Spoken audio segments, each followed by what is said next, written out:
சென்னைக்கு வந்த வேலையை நல்லபடியாக முடிச்சுட்டு தேனியை பார்த்து கிளம்பிட்டோம். அம்மா வீட்டுக்கு வந்தால் உடனே கிளம்பணுன்னுலாம் ஆசையே இருக்காது. இன்னும் கொஞ்ச நாள் இருக்கலான்னு தான் தோணுச்சு. ஆனால் நம்ம போய் நம்ம பொழப்ப பார்க்கணும் இல்லையா? எனக்கு இந்த வாட்டி 3 நாள் லீவ் கிடச்சதே பெரிய விஷயம். அதனால் போனோம்னா என் வேலையெல்லாமே பெண்டிங்கில் இருக்கும். போய் வேலையெல்லாமே கம்ப்ளீட் பண்ணணும். அதனாலவே சீக்கிரமாக கிளம்பிட்டோம்.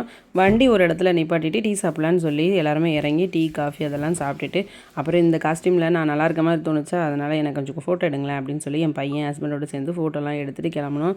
வண்டி நீ எங்கேயும் நிற்காம தேனியில் போய் நிற்கட்டும் அப்படின்னு சொல்லிட்டு தான் உட்காந்தோம். அதுக்கப்புறம் பாண்டிச்சேரி 64 கிலோமீட்டர் அப்படின்ற போர்டை பார்த்தோமா, அதுக்கப்புறம் எப்படி பயணம் பண்ண தோணும்? போயிட்டு பீச்சை மட்டும் பார்த்துட்டு வரலாமே அப்படி சொல்லி கெஞ்சி கதறி கூப்பாடு போட்டு நானும் என் ஃப்ரெண்டு எப்படி சம்மதிக்க வச்சுட்டு பாண்டிச்சேரிக்கு போயிட்டோம். அங்கே போனோடனே நல்லா ஃபோட்டோஸ்லாம் எடுத்தோம். நான் இதான் ஃபஸ்ட் டைம் வந்திருக்கேன். சின்ன வயசில் ஒரு தடவை பாண்டிச்சேரி வந்திருக்கேன். அந்தளவுக்கு எனக்கு ஞாபகம் இல்லை. இப்போ தான் பாண்டிச்சேரிக்கு வந்த மாதிரி ஒரு ஃபீலு. அப்புறம் கேமரா எடுத்துகிட்டு வந்துருந்தோமா, அந்த கேமரா வச்சுட்டு நான் அங்கிட்டு இங்கிட்டு தெரிஞ்சு எல்லாரையும் ஃபோட்டோ எடுத்துக்கிட்டு இருந்தேன்னா, அதை பார்த்துட்டு ஒரு கப்பிள் நான் ஏதோ ஃபோட்டோகிராஃபர் அங்கே இருக்கிறவங்க அப்படின்னு நினச்சிட்டாங்க போல். எங்களையும் கொஞ்சம் ஃபோட்டோ எடுத்து தரீங்களா அப்படி சொல்லி என்கிட்ட ஃபோன் கொடுத்தாங்களா. அப்புறம் அவங்கள ஃபோட்டோ எடுத்து கொடுத்தேன்.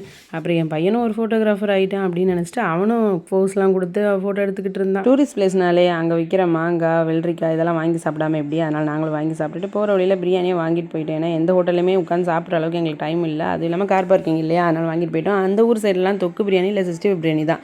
நம்ம ஊர் மாதிரி லெக் பீஸ்லாம் வச்சு அங்கே எந்த பிரியாணியும் கடையுமே இல்லை. அதனால் தொக்கு பிரியாணி 65 பிரியாணியை வாங்கி சாப்பிட்டுட்டு போனோம். அப்புறம் பழனியில் ஒரு வேலையாக போயிருந்தோமா, அதனால் அந்த வழியாக வந்ததுனால பாத யாத்திரையாக போயிட்டு இருந்த பக்தர்களையும் பார்த்துட்டு அப்படியே வீடு வந்து சேர்ந்துட்டோம். 12 மணி ஆயிடுச்சு.